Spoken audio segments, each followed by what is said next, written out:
Masjid, tembok, keramik, semua tidak akan jadi kalau tidak ada apa yang disebut dengan ilmu kimia. Ramu semennya. Bagaimana supaya padat? Ilmunya kimia. Siapa yang menemukan kimia itu? Siapa yang menemukan atomnya? Anak-anak SMA sekarang taunya John Dalton. Padahal John Dalton itu belajar dari orang sebelumnya. Orang sebelumnya yang menemukan pertama kali namanya Jabir bin Hayyan. Jabir bin Hayyan kapan menemukan atom? Saat baca surat Al-Hadid. Surah ke 57. Baca surah 57, masuk ayat 25 sampai 26, wa anzalnal hadid. Penasaran, kata Allah, dengan keagunganku aku turunkan besi. Maka dibawa besi ke laboratorium beliau. Dilihat, diamati, dikeluarkan atomnya. Maka dari sinilah kemudian muncul nama atom untuk besi Fe, ferrum, F besar, E kecil. Nomor atom besinya 26. Besi itu, atom itu punya isotop. Isotop itu menjaga kestabilan atom supaya kokoh. Yang paling stabil nomornya 26, isotopnya 57. Surah 57 ayat 25 sampai 26. Jadi orang dulu itu ke masjid baca Quran menemukan sesuatu. Orang sekarang ke masjid baca Quran pulang kehilangan sendal. Jadi ada sesuatu yang harus diperbaiki di situ. Ibnu Sina, Bapak Ibu uninga Ibnu Sina? Avicenna? Avicenna itu ahli Quran, hafal Quran, tahu tafsir. Jadi dokter muda otodidak usia 15 tahun. Tapi bagaimana beliau bisa pintar seperti itu? Datang ke masjid. Sudah sangat terkenal. Kalau lupa datang ke masjid, sholat 2 rakaat langsung ingat apa yang ingin diingat. Tapi orang sekarang lebih hebat. Baru takbir sudah ingat semua yang tidak ingin diingat. Itu kata Nabi itu. Ya, kata Nabi, kalau ada orang mau sholat, nanti ada setan khusus yang akan menggoda, namanya khanzab. Hati-hati. Wa idza kabbara, kata Nabi, jika orang sudah bertakbir, fayaqulu syaitanu, maka setan akan menggoda, uzkur kata, uzkur kata. Itu setan khanzab, Pak, Nabi. Kalau nggak percaya silahkan. Nanti begitu mau Jumatan, kita mau takbir masih fokus. Tapi begitu mulai takbir, Allahu Akbar. Kata sapi nu dipencit kamari ilaha bade dituangna. Ikannya bagaimana? Jemuran dijemur seperti apa? Handphone belum dijawab, status belum diupdate. Itu baru takbir.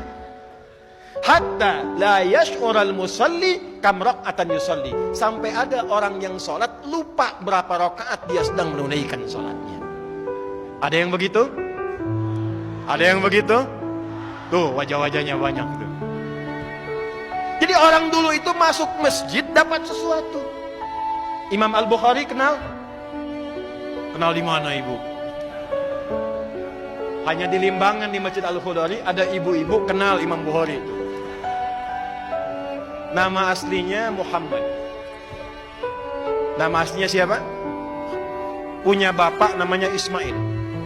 Punya kakek namanya Ibrahim.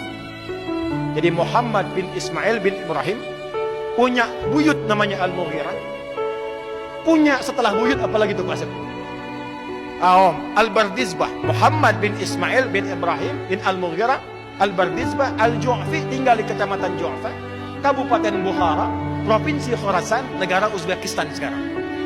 Kalau dulu ada orang non-Arab datang ke Arab ingin mengenalkan, saya datang dari Bukhara, maka rumusnya tambah al di depannya, ujungnya tambahkan i.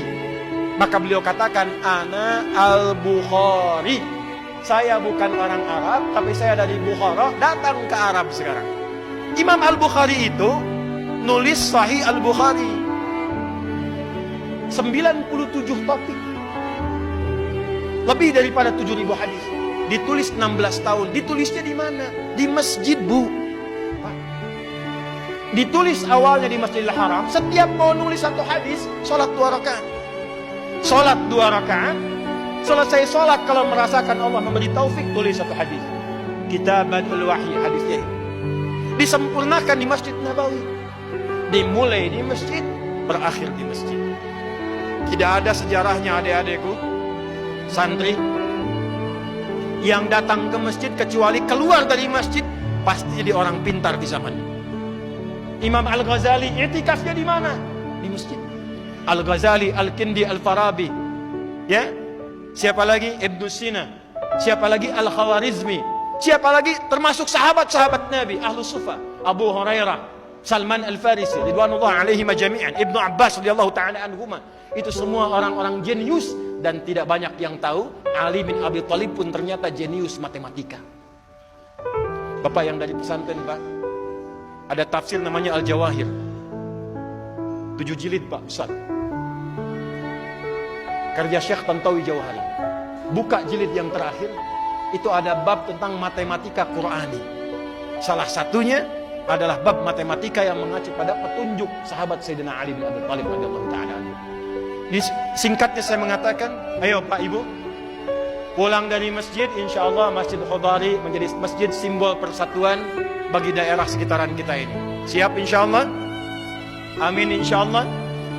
Yang kedua, tidak ada orang yang masuk masjid kecuali keluar dari masjid bapak-bapaknya saleh, ibu-ibunya salihah. Siap insya Allah? Dan yang ketiga, yang terakhir, tidak ada anak-anakku masuk ke masjid kecuali belajar yang baik-baik di masjid. Jadi ulama, silakan. Ahli Quran, silakan. Ahli tafsir, silakan. Umum, silakan. Insya Allah dari masjid ini kita tunjukkan pada dunia akan ada anak-anak bangsa yang memakmurkan negara kesatuan Republik Indonesia, dan pancarannya insya Allah dari kaki bukit ini, dari Masjid Al-Khudari, dan mudah-mudahan pahalanya mengalir kepada siapapun yang berkontribusi menghadirkan masjid mulia.